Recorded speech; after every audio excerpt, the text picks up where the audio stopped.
Fixed pay system সত্যি একটা অভিশাপ। কারণ এই ফিক্সড পে সিস্টেমে না থাকে ফুল বেসিক, না থাকে এইচআরএ, না থাকে এমএ, না থাকে সিএ, না থাকে ইনক্রিমেন্ট, না অন্য কিছু।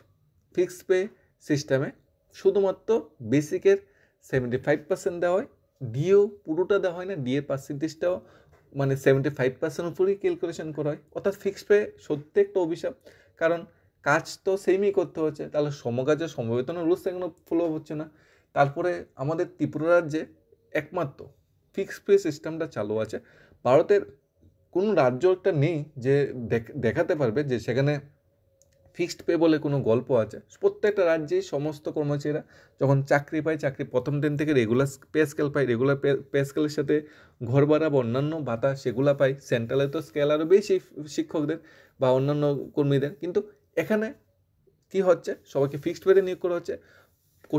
কঠিন পড়াশোনা করার পর, লিখিত এক্সামে কোয়ালিফাই করার পর, এরপরে চাকরি পাওয়ার পর যদি ফিক্সড পেতেই চাকরি পেতে হয়, তাহলে সেই চাকরির মূল্যায়নটা কীভাবে করবে? চাকরির প্রথম 5 বছর কিন্তু বেশি বেতন বা বেশি টাকার প্রয়োজন পড়ে। কারণ একটা বেকার যুবক যখন চাকরি পায় বা চাকরি প্রতিষ্ঠা চাকরি পায়, অনেকটি ড্রিম, অনেকটি অ্যাচিভমেন্ট থাকে যারা চাকরি প্রথম 5 বছরে করতে হয়। অনেকের মেরিজ থাকে, অনেকের গড় তোলা থাকে, মা বাবার চিকিৎসা থাকে, অনেক কিছুই থাকে, কিন্তু তৎক্ষণই কিন্তু বেতনটা অনেকটা কম দেয়। সেই বেতনে সংসার প্রতিপালন করা তো দূরের কথা, সেই বেতনে নিজের পরিকাঠামোগুলো গুছিয়ে নেওয়া হয়তো অনেকটা কঠিন হয়ে যায়। ক্যাপিটাল এক্সপেন্ডিচার বাদেই দিলাম, রেভিনিউ এক্সপেন্ডিচারগুলি মিটমাট করতে অনেকটা কষ্টকর হয়ে যায়। তাহলে ত্রিপুরা তো ভারতের বাইরে নয়, ত্রিপুরা তো ভারতের একটা অংশ।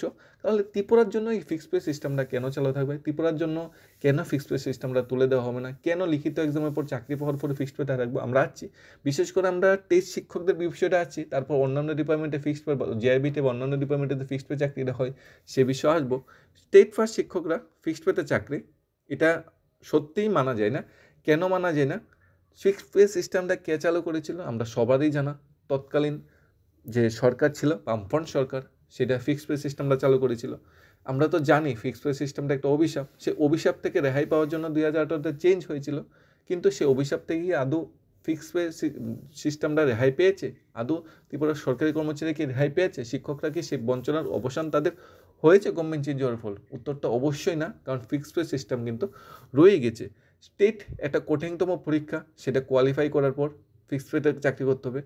ভারতে এমন কোনো স্টেট বা সেন্ট্রালে কোনো এমন কোনো নিয়ম নেই যে ফিক্সড পেতেই চাকরি করতে হবে।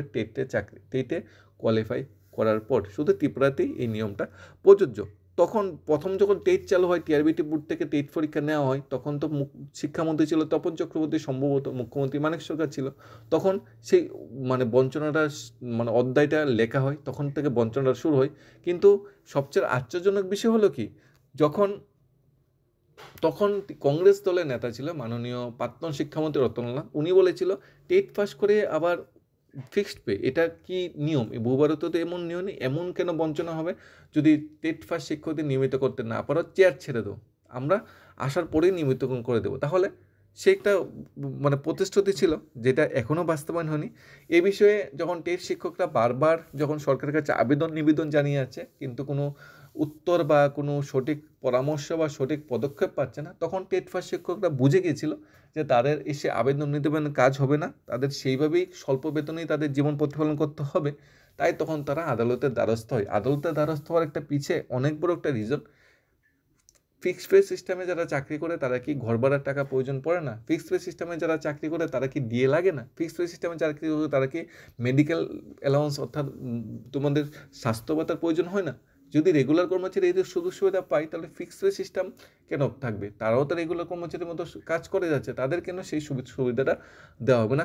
সেই পরিপ্রেক্ষিতে সমকাজ ও সমবেতন রুলস রেগুলেশন মেনে তখন টেট পাস শিক্ষকরা আদালতে মামলা করে, এবং তারা ওয়েট করছে আদালতের মামলার রায় কবে হবে। চূড়ান্ত যে মামলার যে নিষ্পত্তি, সেটা অলরেডি হয়ে গেছে। এখন মেইন মামলার রেজাল্ট বা রায়ের জন্য তারা ওয়েট করছে। টেট শিক্ষকরা ভিতরে আরেকটা বঞ্চনা আছে কি, অনেকে একটা চাকরিতে টেট 1-এ অনেকে 3 বছর 4 বছর চাকরি পেয়ে গিয়েছে, এবং শিক্ষা দপ্তরের পারমিশন নিয়ে ত্রিপুরা গভর্নমেন্টের রুলস রেগুলেশন মেনে তখন টেট 2 কিংবা এসটিজিতে বা এসটিপিজিতে যে চাকরি পেয়েছে, তাহলে পুরানো সার্ভিসটার নিয়ম মেনে এটা ক্রাউন করা দরকার। সেটাকে ক্রাউন করে সেটাকে যোগ করে নতুন যে জবটা পেলো বা নতুন যে শিক্ষক পদে জবটা পেলো সেটা 2টাকে প্লাস করে দেওয়া। অর্থাৎ পুরানোটা 3 বছর চাকরি করছে, নতুনটা 2 বছর, অর্থাৎ 5 বছর পর রেগুলেশন করা দরকার। কিন্তু না, পুরানোটা 3 বছর করার পর নতুনটা তো 4 বছর করে নিচ্ছে, টোটাল গিয়ে 7 বছর হয়ে গেছে, কিন্তু রেগুলেশন করা হচ্ছে না। সেখানে কিন্তু একটা বঞ্চনা রয়ে গেছে। জিআরবিটি গ্রুপ ডি চাকরি প্রার্থীরা তো এখন অফার পায়নি, গ্রুপ সি চাকরি প্রার্থীরা কি খুশিয়াতে আছে?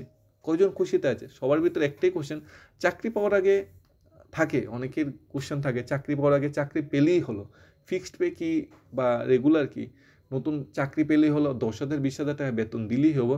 কিন্তু তখন কিন্তু বেকার চাকরি করতে সেটা ভাই বোনরা সেটা বুঝে না যে ফিক্সড পেটার জ্বালাটা কি। যে কিন্তু যখন সে জ্বালাটায় অন্তর্ভুক্ত হয়, যখন চাকরিটা পায়, তখন আস্তে আস্তে বুঝার চেষ্টা করে না এটা অনেক বড় একটা বঞ্চনা, অনেক বড় একটা অভিশাপ।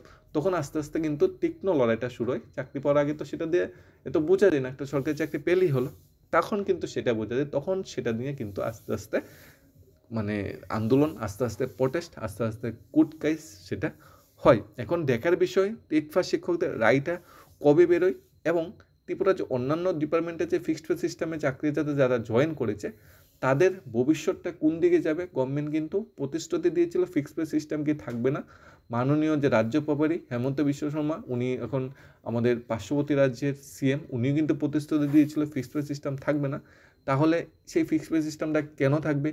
ত্রিপুরার যে গভর্নমেন্ট আছে, এই গভর্নমেন্ট তো শুধু ত্রিপুরাত নেই, আসামেও আছে, তারপরে আমাদের পার্শ্ববর্তী রাজ্য মণিপুর আছে, এরপর তোমাদের উড়িষ্যা আছে, পশ্চিমবঙ্গ তো নেই, তারপর পশ্চিমবঙ্গ কিন্তু ফিক্সড পে নেই, উত্তরপ্রদেশ আছে, তারপরে আমাদের মধ্যপ্রদেশ আছে, রাজস্থান আছে, তারপরে আমাদের গুজরাটে আছে, ইদানিং মুম্বাই বা হরিয়ানাতেও বা মহারাষ্ট্র এসেছে। তাহলে অন্য অন্য রাজ্যে যেখানে সেম গভর্নমেন্ট আছে সেখানে যদি ফিক্সড পে সিস্টেম না থাকে, ত্রিপুরার জন্য কি ফিক্সড পে সিস্টেমটা অভিশাপটা কেন বয়ন করে নিয়ে যেতে হবে? একটা ফিক্সড পে সিস্টেমে কী ধরনের বঞ্চনাটা হয় যদি আমরা ক্যালকুলেশন করি, আমরা ফিক্সড পে সিস্টেমের উপর স্পেশাল একটা ভিডিও করে রেখেছি। একজন টেট 1 শিক্ষকের ফিক্সড পেতে চাকরি পাওয়ার পর জীবনে কত লক্ষ টাকা লস হয়, জীবনে চাকরির প্রথম 5 বছর কত লক্ষ টাকা লস হয়, চাকরির প্রথম দিন প্রথম মাসের বেতনই যদি একজন শিক্ষকের 10,000 টাকা যদি কম বেতন হয়, তাহলে সারা জীবন তো সেই বঞ্চনাটা বয়ে নিয়ে যেতে হবে। তাহলে সেই বঞ্চনার সিঁড়িটা কতটুকু লম্বা হবে? সেই সেই যদি একজন শিক্ষক সমাজের মেরুদণ্ড আমরা যাকে বলি, সমাজের ব্রেন যাকে বলি, সেই সমাজের ব্রেন বা মেরুদণ্ড যদি যদি আমরা মেরুদণ্ড যুক্ত ব্যক্তিকে বা শিক্ষককে যদি আমরা মানে সঠিক সম্মানটুকু না দিতে পারি, তাহলে তারা কোথায় যাবে? তারা কার কাছে কে দাবি করবে? একজন শিক্ষকই যদি সমাজে বঞ্চিত হয়ে থাকে, তাহলে তারা পরিষেবাটা কোথায় থেকে ঠিকঠাকভাবে ভালোভাবে দেবে? তারপরেও তো সমাজে আমাদের টেট পাস শিক্ষকরা আছে বলে ত্রিপুরা শিক্ষা দপ্তরটা ঠিকঠাক জায়গায় টিকে আছে। টেট পাস শিক্ষক যদি না থাকতো, টেট পাস শিক্ষক যদি বর্তমান শিক্ষা দপ্তরকে ঠিকঠাকভাবে না ধরতো, তাহলে শিক্ষা ব্যবস্থাটা আরও তলান্তের থেকে যেত। কারণ 10,323 যাওয়ার পর ত্রিপুরায় একমাত্র টেট পাস শিক্ষকরা যারা নতুন প্রজন্ম চাকরি পেয়েছে, তারাই এই শিক্ষা ব্যবস্থাটাকে একটু সুন্দরভাবে গুছিয়ে বা একটুভাবে ধরে রেখেছে। যদি তারা না থাকতো কী হতো? কিন্তু তারা যে নিজের কর্তব্য দায়িত্বটা পালন করছে, সেই অনুযায়ী কি তারা বেতন পাচ্ছে? পাচ্ছে না তো। তাদের সাথে তো বঞ্চনাটা হচ্ছে। তাহলে সেই ফিক্সড পেতে প্রতিশ্রুতিটা কোথায় গেল? ফিক্সড পে তুলে নেওয়ার প্রতিশ্রুতিটা কোথায় গেল? জেআইবিতে যারা চাকরি পেয়েছে 4 বছর 5 বছর ওয়েট করে চাকরিটা পেতে হয়েছে। এত সংখ্যক বছর ওয়েট করার পরে যখন চাকরিটা পেলো, কিন্তু হাতে তখন দেখলো বেতনটা কি স্লিপে কি লেখা? Fixed pay system. তাহলে সেই চাকরিটার মূল্যায়ন কি হলো? চাকরির প্রথম দিন থেকে রেগুলেশনের সেই প্রতিশ্রুতিটা কী হলো? যাক, এখন আমরা যতই গভর্নমেন্টের কাছে নিবেদন করি, যতই গভর্নমেন্টের কাছে আমরা সঠিক তথ্য প্রকাশ করি, গভর্নমেন্ট আর ফিক্সড পে সিস্টেমটা তুলবে না। সেটা এইভাবেই সারা জীবন চলতে থাকবে। তবে হ্যাঁ, কোর্ট একমাত্র রাস্তা, হাইকোর্ট একমাত্র রাস্তা। টেস্ট শিক্ষকরা হাইকোর্টে গিয়েছে, হাইকোর্টে তাদের পক্ষে রায় আসবে। কারণ একটা আইন মেনে টেট পরীক্ষাটা হয়, পুরো ভারতে একটা সিলেবাস মেনে টেট পরীক্ষাটা হয়, এবং শিক্ষার অধিকার একটা আইন সেন্ট্রালি চালু আছে।